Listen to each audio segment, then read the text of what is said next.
Time is not money, it is life. And those who learn to master their time regain absolute control of their destiny. Peter Drucker. Time is the most democratic resource there is, but also the most betrayed. Every morning when you open your eyes, you receive a gift of 24 hours, exactly, without discount and without the possibility of extension. It doesn't matter your name, your profession, or where you were born.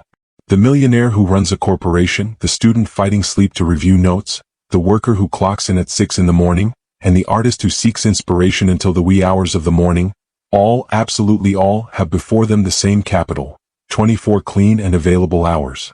However, the result at the end of the day is radically different.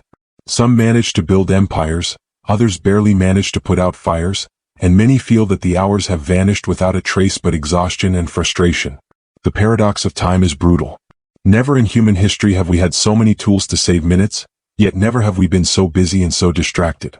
One click is enough to order food, another to send money, an algorithm decides the shortest route to work, and yet, every night millions of people ask themselves, where did my day go?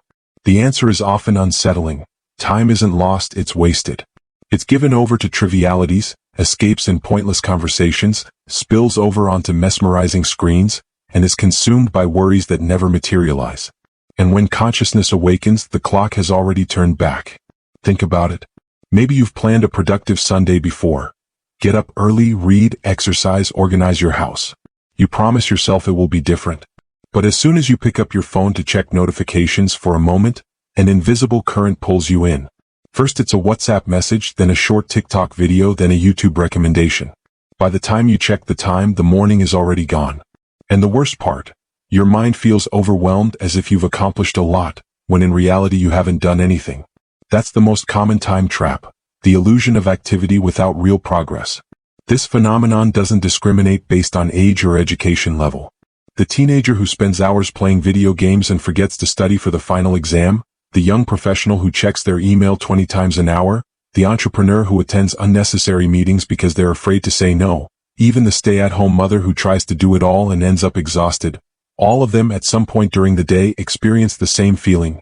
Time slips through their fingers like water. Their schedules fill up with tasks, but their hearts are emptied of satisfaction. The problem isn't a lack of time, but a lack of control. The clock doesn't stop, but the mind wanders. And this disconnect between what you want to achieve and what you actually do is the root of daily frustration. It's not the 24 hours themselves that vary from person to person, but how they are used. A simple example. Imagine two university students who have an important exam in 10 days. They both receive the same number of hours to prepare. The first dedicates 2 hours each afternoon to reviewing, with strategic breaks and total concentration. The second postpones studying because there's still time, and spends the afternoons browsing social media or going out with friends. When the eve of the exam arrives, the first sleeps soundly, confident in their preparation, while the second battles insomnia, desperate to memorize what no longer fits in their head. The same amount of time, opposite results. The same applies to professional life. An entrepreneur who starts their day by reviewing key metrics, scheduling meetings, and attending to priority clients makes steady progress. Another who checks email randomly, responds to urgent but irrelevant messages, and accepts calls without filtering, feels busy but ends the day with the feeling of having accomplished nothing significant. The difference lies in how those 24 hours are managed, not in the number of hours themselves. The loss of control over time isn't always immediately noticeable. Sometimes it accumulates silently over months or even years. A person can spend an entire decade working overtime, answering emails at midnight, rushing from meeting to meeting, and realize that, despite the effort, they haven't made any real personal progress. The cost isn't just lost productivity, but neglected relationships, deteriorating health, and postponed dreams. Because time isn't just spent on tasks, it's also spent on the consequences of not having chosen wisely. The paradox intensifies when we observe those who achieve more with less. There are writers who produce a masterpiece working 3 hours each morning. There are athletes who train with discipline for just a few hours a day and achieve worldwide glory. There are business people who don't allow anyone to interrupt their hours of deep concentration and, thanks to this, make strategic decisions that transform industries. These people don't have different watches or secret calendars. What they possess is the ability to bring order to the chaos of time. Imagine time as a river. It flows constantly, without stopping, without waiting. If you plunge into it unprepared, it will sweep you away wherever it pleases. It will batter you against rocks, swirl you around in eddies, and you will end up exhausted, having made no progress to either bank. But if you learn to navigate it, to use a boat, to steer the oars wisely, that same current that once controlled you becomes the force that propels you toward your chosen destination. Time, like the river, will always flow. The difference lies in whether you are a victim of the current or the captain of your own journey. Losing control of your days doesn't always mean falling into laziness or lack of discipline. Often, it means letting others decide for you. Saying yes to unnecessary commitments, responding to every notification as if it were vital, working on projects that don't align with your purpose. The result is the same. The hours fill up, but not with what truly matters. And so, life becomes an endless list of tasks that never leave room for what's essential. The purpose of this audiobook is to invite you to see time with new eyes. Not as an enemy that slips away, but as a living resource that can be directed. The transformation begins when you accept that you don't need more hours, you need more intention. When you understand that every yes implies a no, and that every minute invested in something is a minute that will never return. It is then that time ceases to be an invisible chain and becomes the most powerful ally you have to create the life you desire. The clock will continue ticking away seconds indifferently, but how you use them will define the quality of your life. And that choice, every day, every hour, every moment, is yours alone. But before we continue, please write in the comments which country you're listening to this audiobook from, and if this message resonates with you, please like and share this post. This way you'll ensure you don't miss any content that nourishes your mind and brings you closer each day to the life you truly deserve. There's no time to lose. Now let's continue. Rule number 1. Master the priority, not the agenda. Many people confuse being busy with being productive. It's a dangerous confusion because it makes us feel like we're making progress when, in reality, we're just going in circles. Think about it. How many times have you finished a day exhausted, with your to-do list full of tasks checked off, but with the uncomfortable feeling of not having accomplished anything truly important? That's the trap of being busy. It gives us the illusion of progress without the substance of real advancement. Being productive isn't about filling every minute with activities. It's about filling every minute with meaning. A classic example can be found in the corporate world. Imagine 2 managers. The first spends the day in endless meetings, responds to every email immediately, takes calls at any time, and always seems rushed. At the end of the day, their desk is piled high with notes, but they haven't made any strategic decisions that will impact the company's future. The second manager, on the other hand, blocks out time for 3 priorities: reviewing the most important metrics, making key decisions, and providing direction to their team. They may have fewer meetings and fewer emails to answer, but what they do changes the course of the organization. Both worked the same hours, both were busy, but only one was productive. The difference can be clearly understood through a simple yet powerful tool, the Eisenhower Matrix. This US president had to make critical decisions every day, and he understood that not everything that grabs our attention deserves our energy. He divided tasks into 4 quadrants. In the first are urgent and important activities, a crisis at work, an impending deadline, an emergency call. In the second quadrant are important but not urgent activities, long-term planning, taking care of your health, investing time in learning new skills, cultivating meaningful relationships. In the third quadrant are urgent but not important activities, interrupting calls, emails that seem pressing but don't change anything, minor requests that anyone could handle. And in the fourth quadrant are activities that are neither urgent nor important. Social media, pointless distractions, excessive entertainment that adds no value. Most people are trapped in quadrants 1 and 3. They run from crisis to crisis, from interruption to interruption, putting out fires, reacting to what others deem urgent. The result is exhaustion, stress, and a feeling that life is slipping away in a flurry of minor emergencies. In contrast, those who learn to master prioritization focus on the second quadrant. There are no shouts or alarms there, but there are seeds that, over time, grow into enormous fruits. Writing a strategy, reading a mind-expanding book, exercising, spending quality time with your family. None of these things are urgent today, but if you neglect them, they will become urgent tomorrow in the form of illness, failure, or regret. Think about it with a personal example. Imagine someone who neglects their health because they don't have time to exercise or cook a balanced diet. Every day seems normal, every week goes by without a hitch, until one day the doctor delivers devastating news. Hypertension, diabetes, or some other condition that has now become urgent. What was important but ignored in the past has become urgent and painful in the present. That's the price of living only in the immediate quadrant. Mastering priorities means learning to say no not only to others but to yourself. It means recognizing that what's most valuable rarely shouts, rarely sends notifications, rarely interrupts. What's most valuable is usually silent, waiting for you to decide to pay attention. Your relationship with your partner, playing with your children, the book that can change your way of thinking, the walk that oxygenates your body, these things never send you urgent reminders. But if you don't choose them, the emptiness they leave behind will be felt strongly in the future.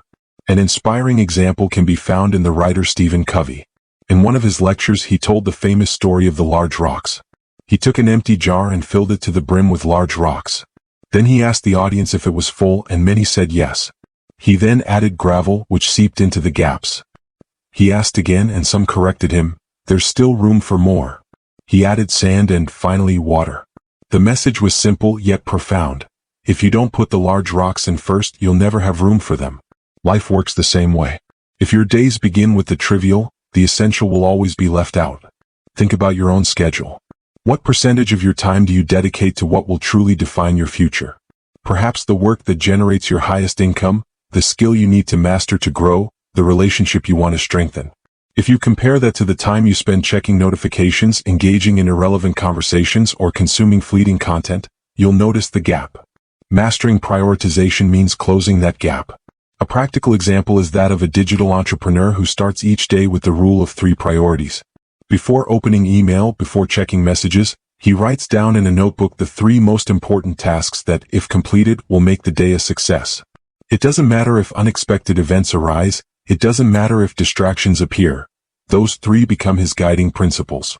At the end of the day, there may be dozens of pending tasks, but he knows that the essentials are taken care of. This discipline, repeated day after day, makes the difference between a business that grows and one that barely survives. Another, more personal example is someone who decides to apply this rule to their family life.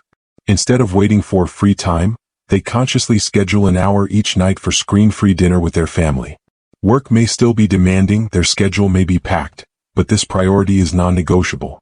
Over time, this simple habit strengthens bonds, creates memories, and prevents the heartache of reaching the end of life with professional achievements but an empty home. The calendar itself guarantees nothing. You can fill it with meetings, activities, and reminders and still feel empty. What transforms the calendar is the filter of priority. Before committing to anything, the question should be, does this bring me closer to what truly matters, or does it just keep me busy? The answer often hurts. Because we realize we've invested hours, even years, in projects that were never ours, in battles that weren't ours, in responsibilities we carried out of fear of letting others down. Mastering priority is also an act of courage. Having the courage to choose what's essential and let go of what's superfluous. When you learn to distinguish between what's important and what's urgent, something changes within you. Stress decreases because you no longer react to every external noise, but instead act from your center. Focus sharpens because your mind is no longer scattered across 1,000 small tasks, but concentrated on a few vital ones. Satisfaction increases because, at the end of the day, you don't count activities, you count significant progress. Ultimately, the true measure of productivity isn't how many things you do, but how close you are to what you truly want to build. An architect doesn't measure their success by the number of bricks they lay, but by the house they manage to construct. Likewise, your life isn't measured by how busy you were, but by the purpose you achieved. And that purpose is only achieved when you have the courage to lay the big stones first, to prioritize what matters, even if it doesn't shout, even if it doesn't appear in notifications, even if no one else appreciates it. Rule number 2. Identify and eliminate invisible distractions. Distractions don't always present themselves with an obvious face. Not all of them are noisy, nor do they always interrupt abruptly. Often, they disguise themselves as normal, almost harmless activities that slowly drain our energy and steal away the most valuable hours of our days. The most dangerous thing about invisible distractions is precisely that they don't seem like a threat. They appear as a small gesture like checking our phone, as a brief conversation that drags on, as a notification that flashes, as the temptation to open a new tab in the browser. Time and again we tell ourselves it will be just a minute, and that minute turns into 10, into 30, into an entire afternoon that vanishes. One of today's most powerful time thieves is the mobile phone. Not because it's inherently bad, but because it's designed to capture our attention. Every app competes for seconds of your gaze. Every notification is programmed with colors, sounds, and vibrations that trigger the same dopamine release in the brain as when we receive a reward. In other words, every time you check your phone, you're not just satisfying your curiosity, but training your mind to constantly seek that rush of novelty. The problem is that this immediate gratification is almost never aligned with your priorities. Imagine a concrete example.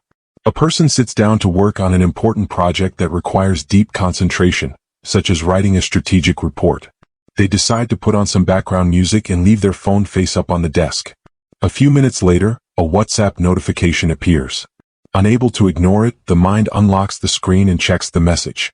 After replying, they see another notification from Instagram and open it to check. When they return to the report, 20 minutes have passed. The brain needs at least 5 minutes to regain the level of concentration it had before the interruption. This means that every small distraction not only steals the exact time you spend on it, but also the additional time your mind takes to refocus. Time thieves aren't limited to our phones. They also appear in constant interruptions, in the office, in trivial conversations that turn into long chats, in emails we compulsively check. Some even disguise themselves as work. Answering messages, attending unnecessary meetings, doing repetitive tasks that don't actually make a difference. They don't feel like leisure, but they serve the same purpose: to pull us away from what's truly important. Recognizing them is the first step. Everyone has a different pattern of distractions. For some, it's the phone. For others, television. For still others, the habit of procrastinating on household chores when they should be making progress on a larger project. That's why a powerful exercise is to keep a log for several days. Every time you interrupt what you were doing, write it down. It may seem tedious, but it will open your eyes. You'll discover that many of your hours aren't lost to major activities, but to hundreds of small distractions that, when added up, represent almost half of your day. Once you've identified your distractions, the next step is to eliminate them or at least reduce their power. Willpower alone isn't enough. Willpower is limited and depletes throughout the day. That's why you need systems and environments that protect you. If your phone is the main source of interruptions, then simply promising yourself you'll check it less isn't enough. It's better to leave it in another room while you work or install apps that block access to social media during certain periods. If emails are the source of your distraction, set specific times to check them instead of opening them every time you hear a sound. One practical strategy used by great thinkers is the concept of deep concentration periods. This means choosing a block of time in the day, even if it's just 90 minutes, where there are no possible interruptions. During that time, the phone is off, email is closed, doors are shut, and the mind is focused on a single task. These periods, though they may seem short, often produce more results than an entire day of uninterrupted work. The reason is simple.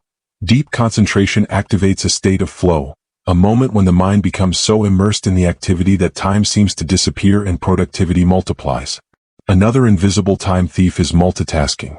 Many people believe that doing several things at once is a sign of efficiency, when in reality it's the opposite. The human brain cannot perform two tasks requiring attention simultaneously. Instead, it rapidly switches between them. This constant switching not only exhausts you but also drastically reduces the quality of the results. It's like trying to read two books at the same time, turning the page at every paragraph. You end up tired and not fully understanding either one. Multitasking is one of the most silent enemies of productivity. The environment also plays a crucial role in distractions. A cluttered desk with papers, objects, and visible reminders encourages the brain to wander. A noisy office with constant interruptions makes it nearly impossible to maintain concentration. That's why creating a work environment designed for focus is as important as any time management technique. A clean space with only the necessary tools, adequate lighting, and free from unnecessary interruptions becomes a silent ally of your focus. Imagine a student preparing for their final exam. If they study in the living room with the TV on and their phone in hand, their performance will be poor. But if they lock themselves in a quiet room, put their phone away, arrange their desk with only their notes, and set a 50-minute timer, their productivity skyrockets. The number of hours didn't change, the quality of those hours did. There's another invisible distraction we rarely acknowledge: our own minds. Constant thoughts, worries, endless to-do lists. All of these are just as disruptive as a notification.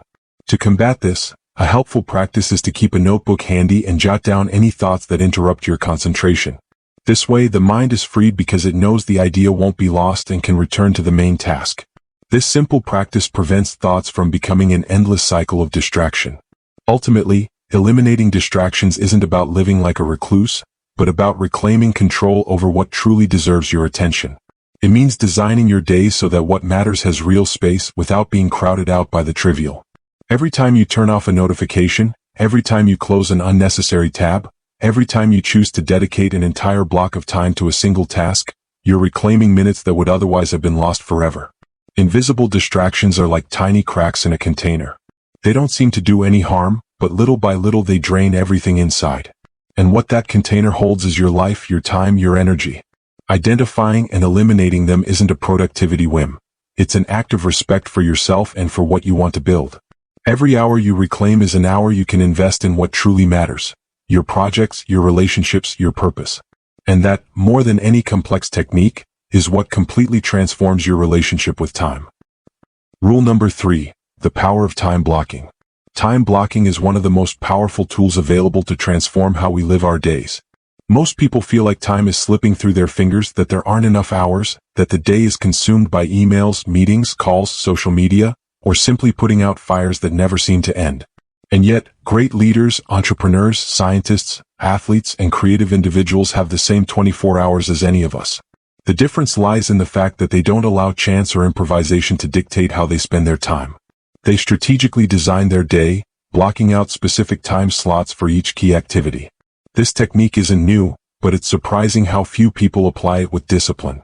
The concept is simple. Divide your day into blocks of time dedicated exclusively to specific tasks, avoiding multitasking, distractions, and improvisation. Instead of letting your to-do list rule your schedule, you decide how your energy is distributed throughout the day. Imagine your day as an empty lot. If you don't put anything in it, others will fill it with their junk. A colleague's email, an unexpected WhatsApp message, a call that interrupts your concentration, or even the habit of checking social media every 5 minutes. If instead you take control and reserve your focus blocks from the start, you're filling that lot with what truly matters, leaving less room for outside distractions. The first step in implementing time blocking is identifying your priorities. It's not about filling your schedule with every microtask, but about recognizing the major pillars of your life and work. What are those activities that, if done consistently, generate disproportionate results? It could be developing a strategic project, writing a book, physical training for an athlete, or simply spending quality time with your family. Once you identify what's essential, you allocate uninterrupted blocks of time in your calendar for them to happen. For example, an entrepreneur might decide to dedicate the entire day from 8 to 11 a.m. to value creation tasks, designing products, writing proposals, and recording content. During this time, emails and calls are not checked. Then, from 11 a.m. to noon, a block of time can be reserved for responding to messages or handling administrative tasks. The afternoon, perhaps from 2 to 5 p.m., is dedicated to pre-scheduled meetings. And from 6 to 7 p.m., time is blocked off for exercise or spending time with family. The day thus becomes a series of predetermined blocks, each with a clear purpose, avoiding the chaos of trying to do everything at once. A common misconception is that this technique stifles freedom, that filling your calendar means losing spontaneity. The reality is quite the opposite. Time blocking doesn't confine you, it liberates you. When you know exactly when you'll do what's important, you reduce the anxiety of constantly thinking, what should I be doing now? And when it's time for rest or leisure, you can enjoy it without guilt, because you know that what's essential has already been given its due. The examples of successful people who apply this technique are compelling. Elon Musk, for instance, divides his day into 5-minute blocks to maximize his productivity. Cal Newport, author of Deep Work, schedules several uninterrupted blocks of time for writing and deep thinking. Even Bill Gates, during his most intense period at Microsoft, used entire weeks of blocks to focus on reading and strategic reflection. It's no coincidence that great results come from those who are extremely protective of their time. The key is to design your ideal day before someone else designs it for you. A practical recommendation is to start with large blocks of time, for example, 3 hours for deep work, 1 hour for lunch and a break, 2 hours for meetings, and 2 hours for creativity or side projects. Over time, you can fine-tune the size of these blocks according to your energy levels and lifestyle. If you're someone who concentrates best in the morning, reserve that time for the most mentally demanding tasks. If your creativity flourishes in the evening, allocate those blocks for brainstorming or writing. An essential element is respecting your time blocks as if they were appointments with someone important. If you have 9 to 12 blocked off to write a report, you don't change it just because someone asked you to squeeze in an impromptu meeting. Just as you wouldn't cancel an appointment with a key client, you shouldn't cancel your appointment with yourself. Respecting your time blocks is respecting your results. It's also essential to include breaks in your planning. It's not about filling every minute with intense activities. Rest blocks are just as productive because they allow your mind to recharge and prepare for the next phase. A 15-minute block to walk, stretch, or simply disconnect can make all the difference between an exhausting afternoon and a productive one. A helpful exercise is to design your ideal day on paper before transferring it to your digital calendar. Write down how you'd like your hours to flow from the moment you wake up until you go to bed. Be realistic but ambitious. Once you have it, transfer it to your favorite organizational tool, whether it's Google Calendar, Outlook, or even a physical planner. By seeing it structured, you'll quickly notice where valuable time is slipping away and where you can add protective blocks. Time blocking isn't rigid. There will be days when you need to move blocks due to emergencies or unexpected situations, but the magic lies in having a basic structure you can always return to. Without structure, each day starts from scratch, improvising and reacting. With blocks, each day begins with direction, with intention, with a clear plan to guide your decisions. Ultimately, the most transformative aspect of time blocking isn't just the immediate results, but the habit of training your mind to work with deep focus. Each block you complete is a victory against distraction. Each structured day strengthens your discipline. Over time, this habit shapes your character, boosts your confidence, and multiplies your impact. And most importantly, it reminds you that you are the master of your time, not others, not distractions, not improvisation. Rule number 4, divide and conquer, the segmentation technique. The human mind isn't designed to maintain absolute concentration for long periods of time. Although many believe that working 10 or 12 hours straight is synonymous with productivity, the reality is that beyond a certain point, the quality of work declines, attention becomes scattered, and errors multiply. This is where the divide and conquer rule comes into play, which is simply applying the segmentation technique to time, breaking tasks into well-defined work and rest cycles. One of the best-known methods is the 50-10 rule. 50 minutes of absolute concentration on a specific task followed by 10 minutes of mindful rest. This seemingly simple scheme has extraordinary power because it adapts to the brain's natural functioning and allows for maintaining high performance throughout the day without succumbing to mental fatigue. Let's consider a concrete example. Imagine a university student who needs to prepare for a difficult exam. If they try to read and memorize for 4 hours straight, their mind will likely start to wander after the first hour, fatigue will set in, and the quality of their study will suffer. On the other hand, if they organize 4 50-minute cycles with 10-minute breaks in between, they can maintain focus throughout each block, achieving deeper and more effective learning. The same principle applies in the workplace.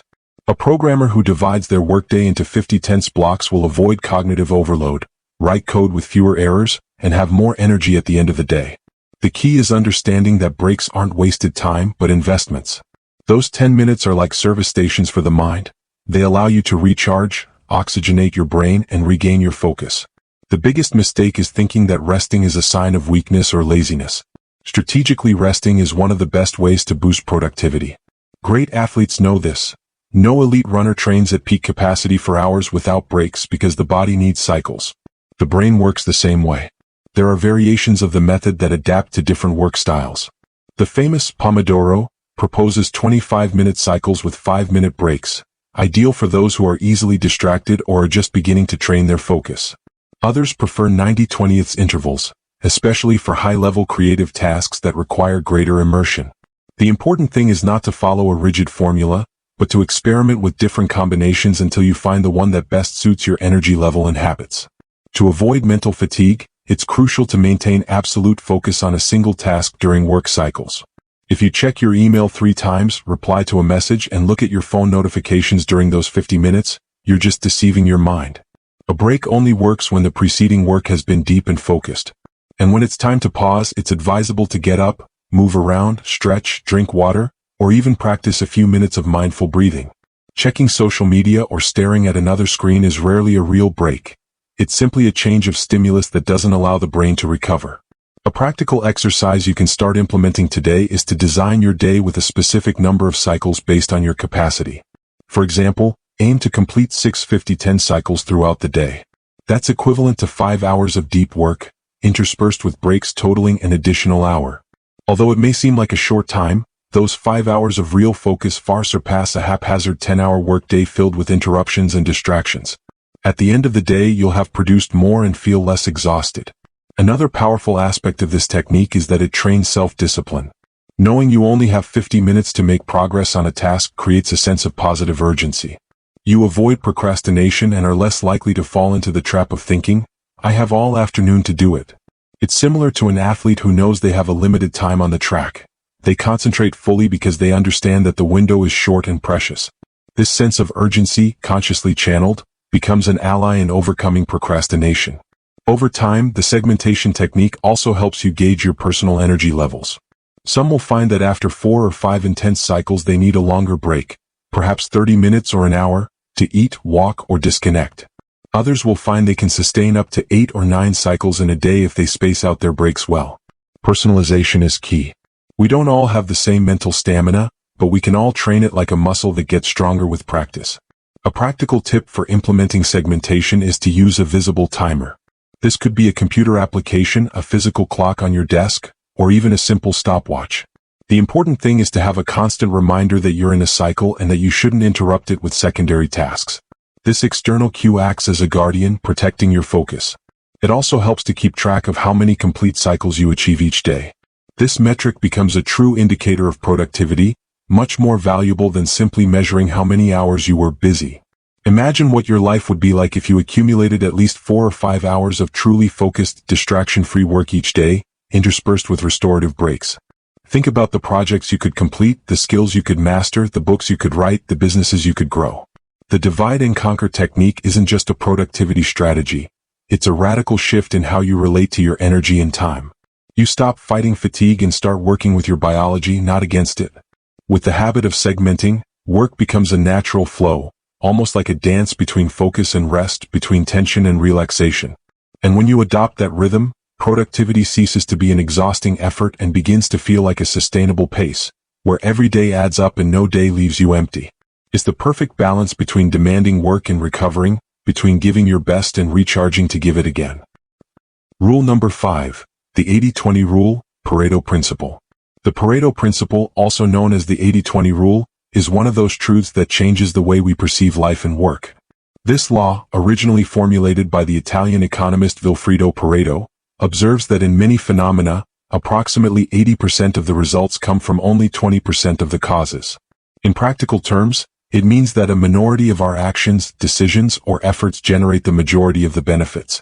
However, most people are trapped in the opposite illusion. They dedicate 80% of their time to activities that barely produce results, while ignoring or postponing that small group of actions that could change everything.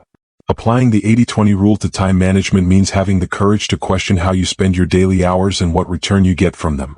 Not all tasks are created equal, even though we often treat them as if they were. Checking emails, answering unimportant calls, or attending endless meetings rarely move the needle on real results. On the other hand, designing a strategy, closing a key deal, writing a book chapter, or dedicating a quality hour to your family are examples of actions that can exponentially multiply your impact. The challenge lies in identifying them and giving them absolute priority. A simple example is that of a university student. They might spend the entire week copying notes, reviewing scattered summaries, and going over notes haphazardly, and still arrive at the exam feeling like they haven't learned anything substantial. But if they identify the 20% of the material that will likely cover 80% of the key questions, such as the core concepts of a topic or the most representative problems, and focus their efforts on mastering them, their performance will be far superior with less time invested. It's not about studying less but about studying smarter. The same principle applies to the business world. A salesperson can spend their time making dozens of cold calls that rarely result in clients, or they can focus on cultivating relationships with the 20% of prospects most likely to become large, recurring contracts. This small group of strategic clients can generate the majority of commissions, while the rest barely consume energy and time without significant return. Statistics from many businesses confirm this. Most profits typically come from a small group of loyal customers or star products. In business, the application of the Pareto principle has been revolutionary. Consider technology companies like Apple. For decades, the company has generated over 80% of its revenue from a small group of products: the iPhone, the iPad, and the MacBook. Instead of scattering its energy across thousands of secondary projects, it has focused on strengthening the 20% of products that dominate the market and represent the majority of its profits. This approach has allowed it to concentrate resources, innovation, and marketing on what truly matters, achieving an unprecedented level of global success. Now, applying this rule to your daily life requires an honest exercise in self-evaluation. Ask yourself, what activities in my day have the greatest impact on my results, my well-being, my relationships, or my finances? Make a list of all your responsibilities and commitments, and then analyze which few actually generate progress. Chances are, you'll discover that many of the things you do are simply filler, movements that give the illusion of productivity but don't build anything meaningful. A practical method for identifying your 20% is to keep a detailed record of your time for a week. Note how you spend each block of hours and what concrete results you get from each activity. At the end of the week, analyze which tasks contributed most to my goals, which activities consumed time without generating real progress. This snapshot will clearly show you where your powerful 20% lies and where the 80% you could reduce, delegate, or eliminate is. Another example can be found in the creative world.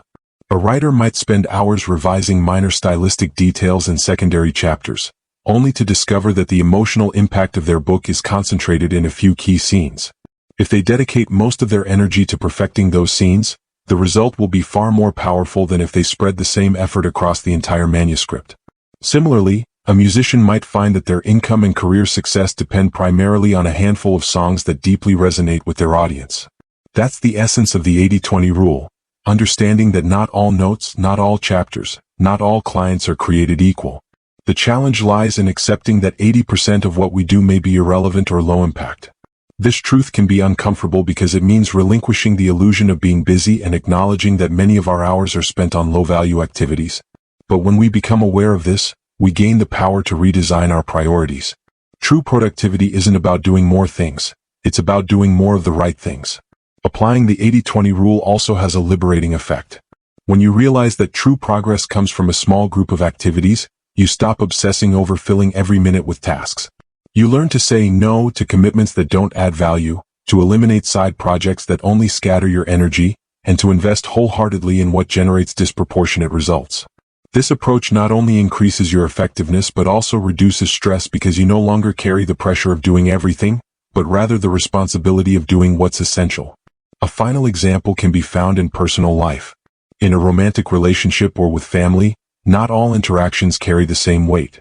You can spend hours in the same house without any real connection, or you can dedicate small, quality moments, a deep conversation, a screen-free dinner, a walk together, which make up 20% of the experiences that generate 80% of satisfaction and emotional connection.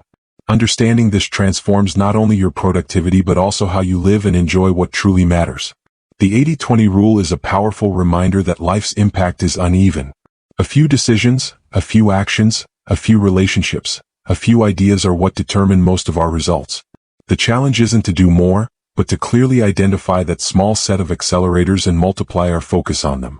If you manage to do this, you'll see your results skyrocket and how your time, far from feeling insufficient, begins to be more productive than ever before. Rule number 6. Use the power of daily rituals. Daily rituals are like invisible anchors that hold the structure of our lives together. Although many confuse them with simple routines, the difference is profound. A routine is something you do out of habit, sometimes without thinking, like brushing your teeth or making coffee. A ritual, on the other hand, is an intentional act full of meaning that sets the tone for your day and your mind. High achievers don't leave their days to chance. Instead, they begin and end them with rituals that prepare them to perform at their best and get quality rest. Modern life is full of uncertainty, interruptions, and unexpected demands, but if you build solid rituals, you'll have at least 2 moments of the day under your complete control, the beginning and the end. Your morning routine is the cornerstone of productivity. When you wake up, your mind is blank, ready to be programmed with the energy you choose to infuse it with. Those who start their day checking social media, replying to messages, or consuming news often begin with anxiety, comparison, or mental overload. In contrast, those who kick off with a focused and purposeful ritual ignite their system like a rocket ready for takeoff. It's not about copying someone else's perfect routine, but about designing a set of habits that activate you physically, mentally, and emotionally. For some, it might be waking up early, drinking water, meditating for 10 minutes, and then writing down 3 goals for the day. For others, it might include intense exercise, reading an inspiring book, or a silent walk at dawn. The essential thing is that your morning ritual connects you with what you value most and propels you to begin with clarity, not chaos. An inspiring example is Benjamin Franklin, who dedicated the first hours of his day to asking himself, "What good will I do today?" That simple reflection guided his decisions. In modern times, people like Tim Ferriss recommend starting the day with practices such as journaling, visualization, or even cold showers to awaken the body. The idea isn't the ritual itself, but the intention behind it, to prepare the mind to focus on what matters. Microhabits play a fundamental role here. You don't need to transform your mornings overnight or get up at 4 a.m. to feel productive. What really works is the accumulation of small actions that, over time, generate exponential change. Drinking a glass of water when you wake up, writing down 3 things you're grateful for, doing 5 minutes of stretching, reading a page of an important book. Each microhabit seems insignificant, but together they form a mechanism that multiplies your productivity and well-being. The key is consistency, not magnitude. Similarly, nighttime rituals are vital for closing out the day and preparing for the next. We live in a culture that glorifies working until the early hours, but science is clear. Rest is an essential part of productivity. A well-designed nighttime ritual helps you disconnect from stress, process your experiences, and enter a restful sleep. Something as simple as turning off screens 30 minutes before bed, writing a brief summary of what you learned during the day, laying out your clothes or schedule for the next morning, and practicing deep breathing can make a world of difference in your energy when you wake up. Rituals also help create conscious transitions between roles. If you work from home, it can be difficult to separate your professional role from that of parent or partner. Designing a brief transition ritual, such as changing your clothes, taking a 10-minute walk, or listening to a specific song at the end of your workday, helps your mind disconnect from one space and fully enter another. This small practice prevents your life from becoming a chaotic mix of boundless obligations. The power of daily rituals lies in their ability to reduce the friction of constant decision-making. Without a system, your energy is wasted deciding what to do at every moment. Do I check my email or work out? Do I read a book or watch TV? Do I get up now or snooze? In contrast, when your rituals are established, decisions become automatic. You don't negotiate with your mind, you simply act. It's like programming an autopilot that guides you toward your goals, even on days when you lack the desire or motivation. A real-world example can be seen in high-performance sports. Michael Phelps, one of the most successful athletes in history, had such meticulous rituals that he repeated the same mental and physical preparation process every morning and every night. From the way he put on his headphones to his breathing exercises, every detail was designed to put him in peak condition. This level of consistency made his performance predictable and replicable. He didn't rely on inspiration, but on his rituals. To design rituals that fit your life, the first step is to observe your current patterns. What do you do when you wake up? What do you do before going to sleep? What habits do you repeat without consciously choosing them? From this observation, select 2 or 3 practices you want to keep or replace. Start small. If you don't have a clear morning routine, try simply getting up, hydrating, and writing down an intention for the day. Once this becomes a solid habit, add another practice. The same applies to the evening. Perhaps simply turning off screens an hour before bed and reading a few pages of a relaxing book. Over time, you'll build a system that works for you, not a forced copy of someone else's ritual. Rituals are deeply personal. For an artist, it might be lighting a candle and listening to certain music before painting. For a business person, it might be reviewing key indicators at the start of the day. For a student, it might be writing down the 3 most important tasks of the week by hand every Sunday night. The essential thing is that these rituals become a space for focus and clarity, not a mechanical obligation. Ultimately, what transforms your life isn't a few big, isolated decisions, but the small acts you repeat every day. Your daily rituals are a tangible reflection of who you are and who you're becoming. If you want to change your life, change your rituals. If you want more clarity, design intentional mornings. If you want more peace, create nights that invite you to rest. And if you want more results, incorporate micro-habits that, like drops of water, eventually form an ocean of discipline and productivity. Rule number 7. Learn to say no. Saying no is one of the most powerful and, at the same time, most difficult acts a person can practice in their daily life. In a society where we are constantly taught to please, to be available for everything and everyone, to avoid causing discomfort, rejection is perceived as something negative, almost a social sin. However, accepting everything that is asked of us comes at a huge cost, a silent cost that slowly steals our energy, our time, and our ability to focus on what is truly important. Every time you say yes to something you don't want, you are actually saying no to something else that may be much more valuable. This is the hidden cost of accepting everything. The sacrifice of your priorities, the dilution of your energy, and the progressive loss of control over your life. Time is the most limited resource you possess. You can recover lost money, you can try again a failed project, you can even mend a damaged relationship, but you can never recover the hours you gave away without thinking. When you say yes out of obligation, fear of letting someone down, to avoid an argument, or the false belief that everything depends on you, you are mortgaging your dreams in exchange for immediate comfort. Learning to say no is, in essence, learning to protect your time and give real value to your life. No one else will do it for you. Many people feel guilty when they decline a request, as if it were a selfish act. However, setting boundaries isn't selfishness, it's self-care and respect for your purpose. The mistake lies in believing that saying no means rejecting the person. In reality, what you're rejecting is the activity or the request at that moment, not the value of the relationship. You can decline to attend an unnecessary meeting and still respect and value the person who called it. You can decline an additional project that distracts you from your main goals and still maintain a good professional relationship. The important thing is to communicate clearly and firmly, but without aggression or excessive apologies. Saying no doesn't mean you're closed-minded or uncompromising. It means you've learned to value your time and understand that every choice has an opportunity cost. When you accept something irrelevant, you give up the chance to work on what's essential. Great leaders and visionaries have mastered this art of prioritizing and have protected their schedules with almost military discipline. Steve Jobs said that focusing doesn't mean saying yes to what's important. It means saying no to 100 good things that might distract you from what's essential. That statement sums up the difference between the mediocre and the extraordinary. The former scatter their efforts trying to please everyone, while the latter concentrate on what brings them closer to their vision. Fear of social rejection is one of the main barriers preventing people from saying no. We think that others will stop loving us, judge us, or label us insensitive or uncooperative. However, the reality is that most people respect those who are clear about their boundaries more than those who always say yes, even at their own expense. A person who always agrees to everything projects weakness and a lack of judgment, while someone who carefully chooses where to invest their energy conveys confidence, focus, and self-respect. One of the most practical ways to learn to say no without guilt is to create clear filters for your decisions.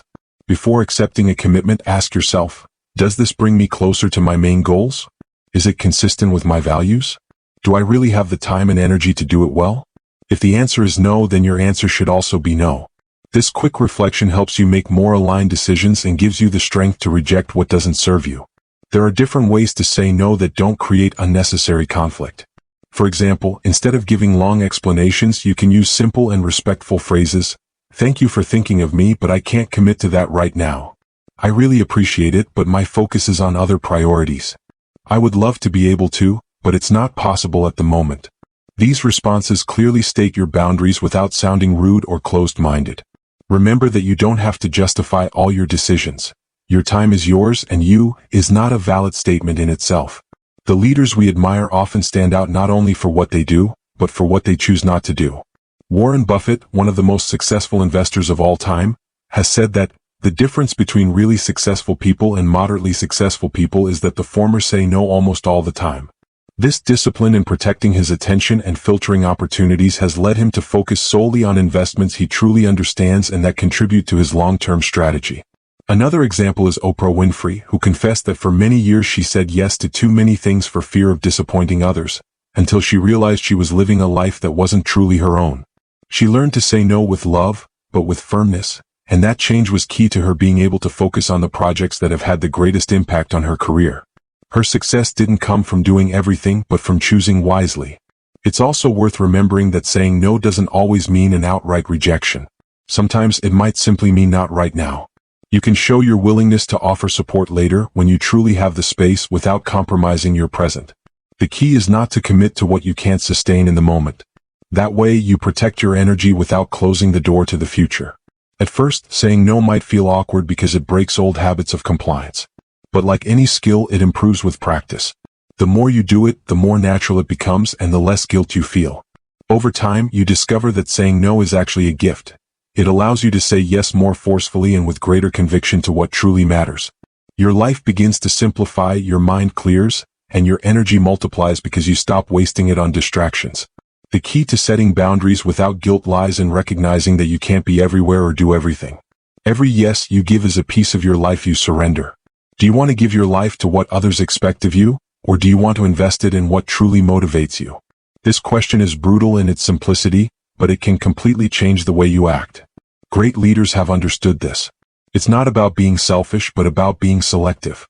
It's about living with intention, not reactively. In conclusion, learning to say no is an act of courage and maturity. It's understanding that your time is precious and that every decision either builds or destroys your future. It's realizing that pleasing everyone is an illusion and that, in reality, the people who respect you most are those who see your clarity and resolve. Great achievements aren't built by accepting everything, but by carefully choosing what to focus your life on. When you learn to say no, you begin to say yes to yourself, to your purpose, and to your true greatness. Rule number 8. Optimize your energy, not just your time. Most people think that time management means squeezing every last drop out of every minute of the day, filling their schedules with tasks, and measuring their worth by how many things they manage to check off the list. However, that view is incomplete and, in many cases, counterproductive. Time itself doesn't produce results. What truly makes the difference is the energy we bring to each minute. You might have 8 free hours, but if your mind is clouded, your body exhausted, and your emotions overwhelmed, those hours become like sand slipping through your fingers. On the other hand, with 2 hours of full energy, you can accomplish more than others do in an entire day. That's why optimizing your energy is far more important than simply managing your time. True productivity lies at the intersection of body, mind, and emotions. When one of these pillars falters, the others falter, and your performance plummets. Consider this. A single sleepless night is enough to leave you unable to focus the next day, feeling irritable, and unable to accomplish anything meaningful. Or a heavy meal in the middle of the day can send your body craving a forced nap and your mind sluggish. Time keeps ticking by, but your ability to make the most of it vanishes. This link between energy and productivity is so strong that many great leaders and successful professionals not only plan their schedules but also design their lifestyles around their energy levels. Your first great ally for energy is sleep. For a long time, sleeping little was seen as a sign of discipline and toughness, almost a trophy of productivity. However, science has completely debunked this. Sleeping less than you need doesn't make you more productive, it makes you less efficient. When you get 7 to 8 hours of quality sleep, your brain consolidates memory, clears toxins, and resets neural circuits. It's like giving a machine maintenance check. Skipping this process makes you slower, more prone to mistakes, and less capable of making decisions. History is full of examples of people who prioritize sleep as part of their success. Jeff Bezos, the founder of Amazon, says he sleeps 8 hours because his work requires making quality decisions, and that can only be achieved with a well-rested brain. Nutrition is another fundamental pillar.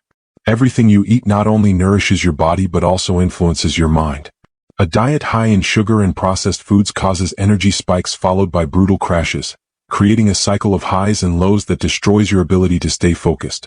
In contrast, a diet rich in protein, healthy fats, fruits, and vegetables provides sustained energy and improves mental clarity. It's not about following extreme diets, but about understanding that every meal is an investment in your performance. A balanced breakfast can make the difference between a day of smooth productivity and a day dragging along, exhausted. Even small decisions like swapping sugary drinks for water or herbal teas can release enormous amounts of energy you didn't even know you were wasting. The third essential ally is exercise. It's not just about aesthetics or long-term health, but about immediate energy. Moving your body activates circulation, oxygenates the brain, and releases endorphins that improve mood. A simple 20-minute walk can boost your concentration more than a cup of coffee. Many high-achieving entrepreneurs and creators set aside time in their schedules to exercise because they understand that this time invested multiplies in productivity. Richard Branson, founder of Virgin, says that exercise gives him at least 4 extra hours of daily productivity, not because the day has more hours, but because his energy levels are higher. Beyond these basic pillars, there's a crucial aspect: recognizing your peak performance hours. Everyone has a different biological clock. Some are more creative in the early morning, others reach their highest level of concentration mid-morning, and some find their best energy in the late afternoon. Observing your own rhythm and scheduling your most important tasks during these peak times is a change that transforms your productivity. It's not the same to try to write a complex report at 3 p.m., when your body is already craving rest, as it is to do it first thing in the morning, when your mind is fresh and focused. Identifying your golden hours and protecting them from distractions is one of the biggest secrets of those who achieve a lot in a short amount of time. A concrete example. Imagine you discover that between 7 and 10 a.m. you concentrate like never before. If you dedicate those 3 hours to your most in-depth tasks such as writing, strategizing, or solving complex problems, and leave meetings, emails, and light administrative tasks for later, your productivity will skyrocket. You didn't change the number of hours you work. You simply organize them around your energy levels. That's the essence of optimization, not squeezing. Of course, it's not enough to identify your peak performance times. It's also important to respect your rest cycles. The body and mind aren't designed to perform at 100% continuously. Ignoring breaks is like accelerating a car without ever letting go of the pedal. Sooner or later, the engine will burn out. This is where the balance between effort and recovery comes into play. A short break of 5 to 10 minutes every hour can prevent fatigue and maintain your energy levels throughout the day. Far from being wasted time, these breaks are an investment that ensures every productive minute is truly effective. Another dimension of energy is emotional. Often it's not lack of sleep or nutrients that drains us, but worries, conflicts, and a lack of motivation. A toxic conversation or a hostile work environment can consume more energy than a sleepless night. That's why surrounding yourself with positive people, practicing gratitude, and being mindful of your inner dialogue are strategies as powerful as a good diet or exercise. Emotional energy is the silent fuel that sustains your ability to act with clarity and purpose. In practice, optimizing your energy means designing your life around these principles. Getting enough sleep, eating mindfully, moving regularly, protecting your peak performance hours, and taking care of your emotions. These are small choices that, when combined, multiply your productivity without adding more hours to the day. Instead of fighting against the clock, you learn to harness the power that drives those hours, yourself. Ultimately, true time management is energy management. The day will always have 24 hours no matter how much you plan. What you can control is the energy level with which you live those hours. An exhausted person is a slave to the clock, but an energized person turns every minute into an opportunity to move toward what truly matters. The difference isn't in how many hours you have, but in how you get there. With a strong body, a clear mind, and a balanced spirit. And that difference changes everything. Rule number 9. Evaluate, adjust, and continuously improve. True mastery of time management isn't achieved in a single attempt or with a rigid formula. It's not enough to mechanically apply techniques or follow a schedule to the letter. The secret lies in continuous improvement, in the habit of pausing, evaluating what you've done, adjusting what isn't working, and reinforcing what is. Time changes, your responsibilities change, your energy levels change, even your priorities evolve, and what was effective yesterday may not be tomorrow. Therefore, the key is to make review and adjustment a constant process, a learning cycle that allows you to grow and adapt without losing control of your days. One of the most powerful practices for keeping this cycle alive is the weekly review. Dedicating a fixed time each week, even if it's just 30 to 60 minutes, to look back and forward can completely transform your productivity. It's not about making an endless to-do list, but about clearly observing how you actually invested your time, what you accomplished, where you fell short, and what adjustments you can make. It's an exercise in honesty with yourself, where you let go of the illusion of being busy and ask yourself, did I move toward what truly matters? Did my actions last week reflect my priorities, or did I get swept away by the urgent needs of others? For many, this review becomes a non-negotiable ritual, like a meeting with yourself. At first, it might seem unnecessary or even uncomfortable because it forces you to confront the truth about how you spend your days. But over time, it becomes a liberating tool. You discover patterns, recognize recurring distractions, and realize how often you fall into the same traps. That awareness is the first step toward improvement. What isn't measured can't be improved, and time management is no exception. There are practical tools that can help you measure your actual productivity. Some people use journals or notebooks where they jot down what they do each day, almost like an activity log. Others prefer digital applications that track time spent in front of the computer or block distractions. The important thing isn't the tool itself, but the habit of measuring. When you record even simply how you spend your time, you confront reality. Perhaps you spend 3 hours a day on social media without realizing it, or you discover that unnecessary meetings take up more time than you imagined. Seeing this data in writing is like turning on a light in a dark room. Suddenly you can act with greater precision. A powerful technique is to evaluate your week with 3 simple questions. What did I do well and should I keep doing? What should I stop doing because it's taking me further away from my goals? What should I start implementing to improve? These questions, though they seem basic, are like a compass that guides you week after week. By answering them honestly, you build a path of continuous improvement. The key is not to strive for perfection, but for small, consistent adjustments. A small change, repeated every week, becomes a huge leap after a few months. Imagine, for example, that during your review you discover that every Monday your energy level is very low and you can't make progress on important tasks. Instead of resigning yourself to it, you decide to adjust. Perhaps you reorganize your schedule so that Mondays are reserved for light activities, and you leave your key projects for Tuesdays and Wednesdays, when your energy is higher. That small adjustment multiplies your effectiveness without having to work longer hours. This is the power of observing and adapting. Another crucial aspect is understanding that continuous improvement isn't just technical. It's also mental and emotional. Evaluating how you feel during the week is just as important as measuring your objective achievements.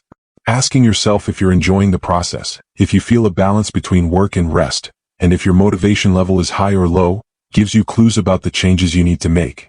It's not just about doing more, but about living better. A life full of completed tasks but devoid of purpose isn't a productive life. It's just a well-filled schedule. Continuous improvement is also strengthened by the practice of setting clear indicators. Instead of measuring yourself by how many hours you worked, measure your progress in relation to your goals. If your goal is to write a book, it doesn't matter if you worked 10 hours in front of the computer. What matters is how many pages you wrote or how much progress you made in structuring it. If your goal is to improve your health, it's not about how many times you went to the gym, but whether your endurance or strength is increasing. Measuring what truly matters prevents you from confusing activity with progress. An inspiring example can be seen in high-performance athletes. They don't train haphazardly. Every week they review metrics, adjust routines, correct postures, and change strategies based on the results. They aren't content with repeating the same thing. They constantly seek micro-adjustments that bring them closer to excellence. In daily life we can adopt the same mindset. Review, adjust, improve. Perhaps you're not training for the Olympics, but you are building the most important work of all, your life. Making time management a way of life means you stop seeing it as an occasional technique and integrate it into your identity. It's no longer just, I want to get organized this week, but, I'm a person who lives intentionally and uses their time wisely. This mindset changes how you approach each day. It's not a forced effort but a lifestyle. Just as someone who takes care of their health doesn't do it just once a month, but every day, someone who masters their time turns every week into an opportunity for improvement. Of course, this habit isn't built overnight. It requires consistency, discipline, and above all, patience with yourself. There will be weeks when you accomplish a lot and others when you feel like you're regressing. But the important thing is to keep the cycle alive. Evaluate, adjust, and improve. Even a small step forward is progress. Continuous improvement doesn't have a final destination. It's a lifelong journey. And that journey is what guarantees you'll never again lose control of your days. Ultimately, what truly defines your productivity isn't how many techniques you've mastered or how many tools you use, but your willingness to look at yourself honestly and constantly evolve. Each weekly review is a date with yourself to ensure you're building the life you want, not the one others dictate. And every adjustment you make, no matter how small, is a brick added to the edifice of your future. Living with continuous improvement means accepting that there's always something to optimize, something to refine, something to strengthen. It's embracing the idea that each week is a new opportunity to do better than yesterday. Ultimately, it's about making time management an inseparable habit in your life. A habit that propels you to be not only more productive, but also more mindful, more balanced, and more in control of your destiny. Important conclusion. The real secret isn't running faster or filling your life with activities. The secret is living with purpose, understanding that time is a river that flows without stopping, and that you have the choice to navigate it with direction or let yourself be carried along aimlessly. Living in a rush is like running on a treadmill. You expend energy, you sweat, you exhaust yourself, but in the end you're still in the same place. Living with purpose, on the other hand, is moving step by step toward a destination that has meaning for you. It's making sure that every action you take, every yes you give, and every no you utter, brings you closer to the life you desire, not the one others expect of you. When you learn to see time as a sacred resource and not as an enemy to be defeated, your perspective changes completely. You stop feeling anxious about everything you can't get done and begin to value what you choose to do. You stop chasing the clock and start walking alongside it, with the serenity of someone who knows they can't control everything, but can control their attitude and their decisions. This way of living isn't about empty productivity, it's about coherence. Your hours begin to reflect your priorities, your days reflect your values, and your life reflects your purpose. The most valuable thing you can achieve is regaining control of your life. And that control doesn't mean everything will be perfect, that there will never be unexpected events, or that you'll always have boundless energy. It means that, no matter what happens, you know where you're headed and you have the tools to adjust your course. It means you're no longer a slave to urgency, to time wasters, to the guilt of not meeting other people's expectations. It means that every morning you wake up with clarity, knowing that this day will be invested, not wasted. And when you accumulate invested days, you build weeks, months, and years of real progress. Imagine for a moment your life 10 years from now. If you do nothing, if you remain caught up in the rush and distractions, you'll probably feel like time has flown by and that you don't have much to show for it. But if you decide to live with intention, if you choose each day to put into practice what you've learned, that future is transformed. You'll look back with pride and see how each conscious decision became a piece that built a much larger whole. Time will no longer be an enemy you fear, it will be an ally you've learned to honor. This commitment isn't made with words, it's made with daily actions. There's no perfect time to start, the time is now. Don't wait for less work, for your children to grow up, for the economy to improve, or for motivation to strike. Time will never stop waiting for you. Today you have the same 24 hours that the brightest minds and greatest leaders in history had. They didn't have more time than you, they simply learned to live it with intention. That's the invitation before you, to take control, not with anxiety or rigidity but with purpose. Choosing to live this way means committing to your future, to the future you deserve. Not a future imposed upon you, but one designed by you step by step, decision by decision. Every hour you invest from now on will be a seed, and the kind of harvest you reap will depend on what you plant. You can continue sowing distraction, haste, and exhaustion, or you can sow clarity, purpose, and energy. That choice is yours, and it will be every day of your life. Your time is your life, and your life is too precious to waste on things that don't matter. Live with purpose, honor every hour, and commit to the future you want to see grow. The clock will keep ticking, but now you're not running after it. You walk with purpose, face it head on, and make it your ally. That is true freedom, and it begins now with you. So, if this audiobook inspired you and you're ready to delve deeper into your personal growth and inner transformation, I invite you to discover another eye-opening audiobook that will change the way you see the world, your decisions, and your potential. Click here and I'll see you there.